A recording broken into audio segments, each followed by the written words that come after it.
If you were to ask someone, what is the best Pokeball?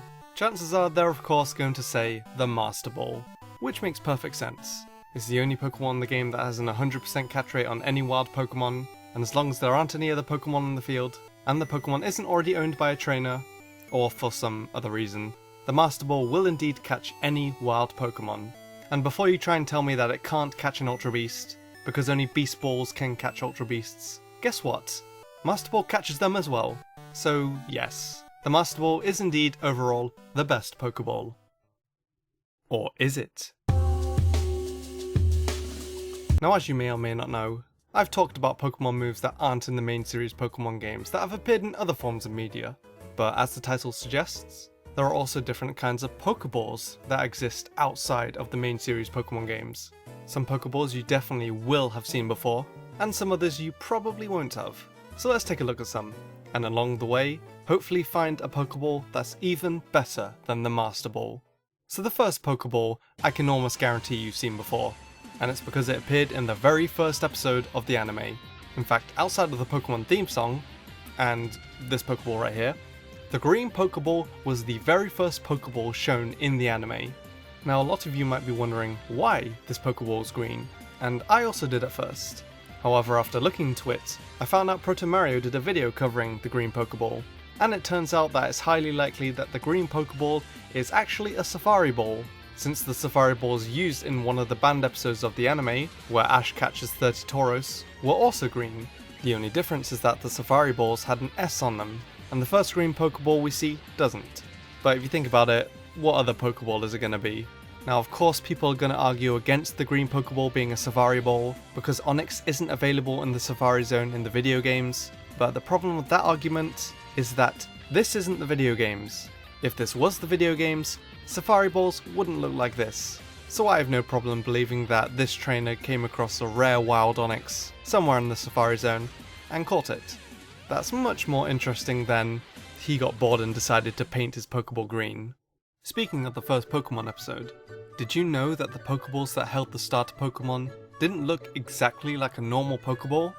I mean, they basically were normal Pokeballs. But in the episode, the Pokeballs containing Bulbasaur, Charmander and Squirtle had the Pokemon's Japanese names on the front, and then Pikachu's Pokeball had a lightning bolt on the front. Some people might argue that this is a fast ball, but I highly doubt it. This actually reminded me a lot of customizable Pokeballs in Diamond, Pearl and Platinum. Speaking of which, if customizable Pokeballs do come back when Diamond and Pearl are eventually remade, which they should, just imagine the possibilities. Having our very own exclusive Pokeball was definitely a great idea, but did you know that the evil teams of each game at one point had their own personalized team Pokeball? Well, maybe not all the teams, but considering the majority of teams did, I won't be surprised if the others did as well. In the Pokemon movie Mewtwo Returns, a custom Team Rocket Pokeball was shown off, or Rocket Ball as we can call it. However, in the TCG, not only is there a Rocket Ball, but there's also a custom ball for teams Magma, Aqua and Plasma. This is actually a really cool idea I feel should be implemented into the future Pokemon main series games. Just something as simple as giving a member of an evil team their own custom Pokeball to represent the organisation they work for would add much more to their specific team.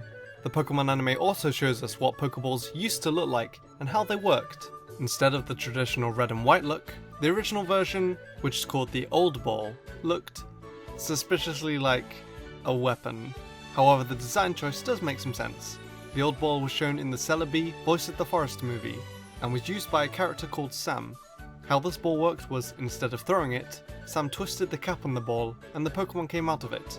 Since Sam was brought forward 40 years into the future from his own time, it's honestly pretty cool to think that this was basically how Pokeballs used to work, around 4 decades in the Pokemon universe before people started throwing them. Now of course this probably isn't the same case in the video games, but it would be a nice nod if an old ball was made some sort of Easter egg in a future Pokemon game. Additionally, in the anime episode Hook, Line and Stinker, there was a competition where the goal was to catch the biggest Sea King using what was called a Lake Ball. I assume if this specific Pokeball was in the video games, it would have a similar effect to other water catching Pokeballs. but considering there are plenty of Pokeballs that assist with catching water types, I guess they decided to keep this one exclusive to the anime, although the design of the lake ball is pretty cool. The Black and White series had a similar fishing exclusive ball. In the episode, A Fishing Connoisseur in a Fishy Competition, where Team Rocket held a fake competition to get people to catch strong water Pokemon for them. In the episode they gave people the fishing ball to use, and might I say, this design choice is pretty lazy compared to the lake ball. But it's Team Rocket, so what do you expect? A lot of different Pokeballs were shown off in the anime that didn't necessarily have any unique effects, they more had unique designs. For example, there was a Pokeball covered in diamonds, there were some Pokeballs made out of stone, and there were even some more custom Pokeballs, like for the main antagonists of the Pokemon Heroes movie. Sisters Annie and Oakley had a special looking Pokeball each, one black with what I can assume is a red lipstick mark, and another being gold with a purple mark. And these Pokeballs were apparently so popular, they got their own toy versions. Well, probably not because they were so popular, more to promote the film, but still. So here's a fun fact for you. Did you know that the Great Ball at one point looked different? That's right. Instead of looking like the normal Great Ball we all know, it looked like this. Yeah, I know the change is minimal, but this was the original design for the Great Ball. And no, the Japanese didn't have a bad translator, being the reason why there's an S instead of a G. But the S actually stands for Super, since in Japanese, the Great Ball is called the Super Ball. Similarly, the Ultra Ball in Japanese is called the Hyper Ball, hence the massive H on the top of the ball. Speaking of which, the Ultra Ball, or in this case the Hyper Ball, like the original Great Ball art, included a H on the ball's design in the manga. Interestingly though, the Master Ball didn't change at all, and kept the letter M like we see on the Master Ball today. Speaking of the Master Ball, this is probably a great time to answer the question, is there a better Pokeball than the Master Ball? Well, technically yes. I actually found two different types of Pokeballs that could outclass the Master Ball. I also discovered that Pokemon Insider had already done a video talking about these two Pokeballs, so check out his video if you're interested.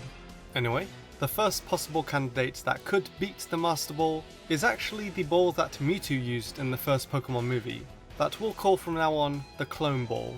As we know from the first Pokemon movie, these Pokeballs not only catch the Pokemon instantly, but can also catch Pokemon that are already owned by a trainer, as well as catching the Pokemon while it's still in its Pokeball. That seems pretty overpowered. Now it's possible that the Clone Ball only works on Pokemon that Mewtwo has cloned, which would make sense since Mewtwo didn't try to catch Mew with one of his Clone Balls, although he is the Mew clone. But that wouldn't have worked with the story, so let's just say this mini theory still kind of stands. The Clone Ball still seems like a great a fantastic ball overall. The other candidate for best Pokeball is the Dark Ball. Used in Celebi, Voice of the Forest, this Pokeball could catch any other trainer's Pokemon without fail, as well as maxing out the Pokemon's level. However, the biggest downside to the Dark Ball is that apparently the Pokemon can break out of it if they have enough willpower, which if they do, it destroys the Dark Ball. So I guess it's definitely not the most consistent Pokeball. Either way, if any Pokeballs will be considered better than the Master Ball, it would most likely be these two. Now of course, up to this point, you might be thinking of a certain Pokeball that appeared in the anime, and wondering why I haven't mentioned it yet, or if I'm saving it to last, which I kind of am, but at the same time I'm not. But what about the GS Ball, you may ask? Well, guess what? The GS Ball was in a main series Pokemon game, as an event item in Crystal. I'm sure a handful of you already knew that, but I wanted to mention it just in case someone tried to be smart and bring it up in the comments. So even though there are many other Pokeballs that I didn't bring up, those are probably the most notable ones. Now before I end off, I have one thing to let you guys know about. I am now part of a podcast with 3 other Pokemon YouTubers, being Dobbs, Tricky Wee, and Kangas Cloud. In the podcast we do talk about Pokemon, but we also talk about some other fun stuff. So if you're interested, I'll leave a link to the first episode somewhere down below. I know that uploads haven't been very consistent lately, but if you do want to see some extra content with me in it, then the podcast might pique your interest. The next couple of videos are in the works as we speak, and I will say that one of the videos planned is pretty different to my usual style, but you'll see when it comes. Please leave a like if you enjoyed, subscribe for more Pokemon videos in the future, and as always, thank you so much for watching.